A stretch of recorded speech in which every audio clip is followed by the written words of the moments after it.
Welcome back to Journey of Faith.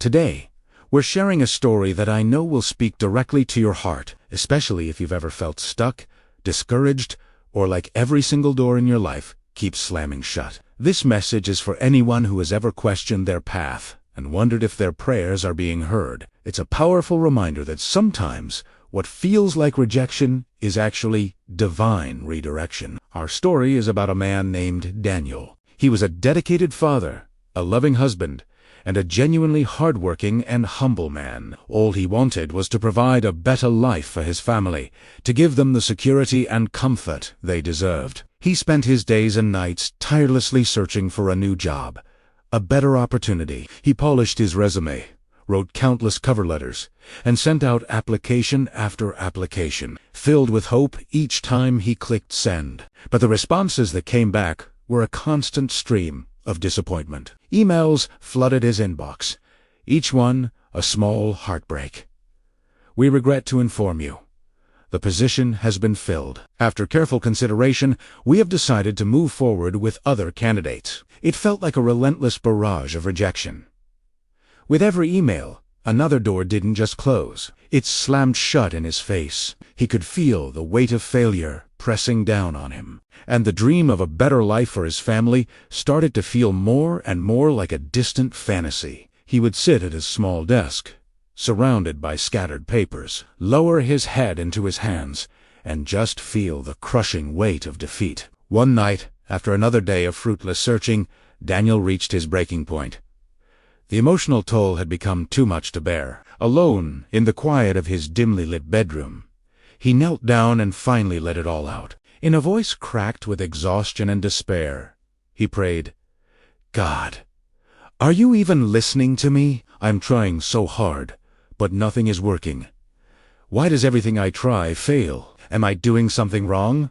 Please, just give me a sign." He wasn't asking for a miracle, just an answer, a whisper of guidance in the overwhelming silence. That night, the room was still, but in that stillness, a seed of surrender was planted in his heart. A few mornings later, something shifted. Daniel got in his car to head to his current, low-paying job, feeling the same familiar exhaustion. But as he drove, his mind was somewhere else, not on the job applications, not on the rejections, but simply quiet, thoughtful.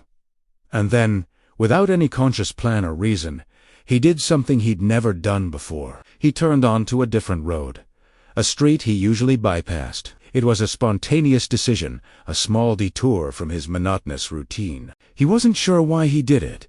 It just felt right. As he drove down this unfamiliar street, his eyes were drawn to a small, unassuming building. It was a community center, and a simple, hand-painted sign stood out front. It read, "Volunteers needed help. Feed local children." In that instant, Daniel felt a gentle but unmistakable nudge in his spirit. It was a quiet, clear thought that seemed to come from outside himself. Stop the car. Epu head over, parked, and, still, not quite understanding why, he walked towards the entrance. He told himself he would volunteer for just one day, just to see what it was all about. He walked inside, and the atmosphere immediately struck him. The air was filled with the sounds of children laughing, playing, and enjoying a warm meal. It was a world away from the sterile silence of his job search. He watched them for a moment, and for the first time in a long, long time, a genuine, soft smile appeared on his face. That just one day of volunteering completely changed the course of his life. He found himself serving food, helping the kids with their homework, cleaning tables, and connecting with them. And through it all, he was smiling. Daniel went back the next day, and the day after that. The community center became his sanctuary. He was still unemployed in the traditional sense, still facing the same financial pressures, but something profound had changed within him. For the first time in months, Daniel felt truly alive. He discovered a sense of purpose that no corporate job had ever offered him. There was no job breakthrough, no fancy title, no big paycheck waiting for him here. Yet, for the first time in what felt like an eternity, he felt a deep, unshakable peace. He had found joy not in receiving, but in giving. One afternoon, while Daniel was busy laughing with a group of children, a well-dressed man quietly entered the center. His name was Mr. Lawson, a local businessman and philanthropist. He didn't say anything at first. He just stood back and observed. He had been quietly visiting the center for weeks, and he had noticed Daniel. He saw his dedication, his kindness, and the genuine light in his eyes as he interacted with the children. Finally, Mr. Lawson walked over to Daniel. He extended his hand and said, "I've been watching you. You have a rare heart, a genuine spirit for serving others. That's a quality that can't be taught. My company needs a leader with your character, someone who understands people." He offered Daniel a position managing his company's Community Outreach Foundation. Daniel walked into that modern office building for his interview, not with desperation, but with a newfound confidence. He wasn't just a man looking for a job. He was a man who knew his own worth, a worth he had discovered while serving others. He got the job. It came with better pay than he had ever dreamed of, better hours that gave him more time with his family, and the flexibility to continue volunteering at the center that had saved him. In that moment, it all clicked. Daniel finally understood.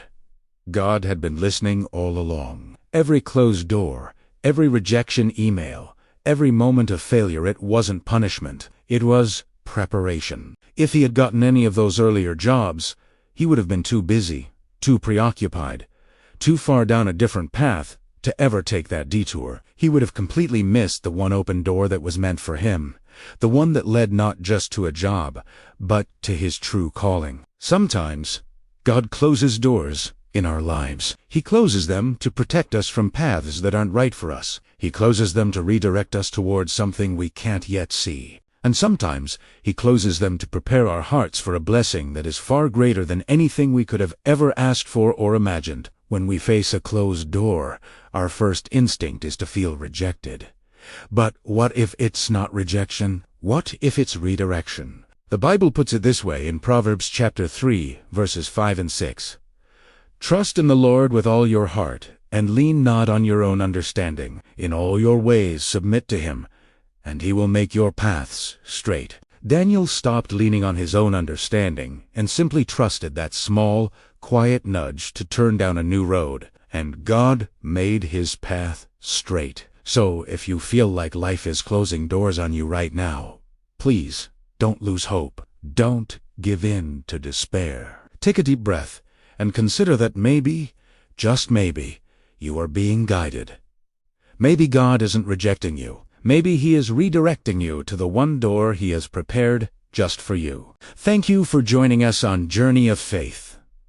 If this story touched your heart, subscribe for more messages of hope and encouragement. We'll see you next time.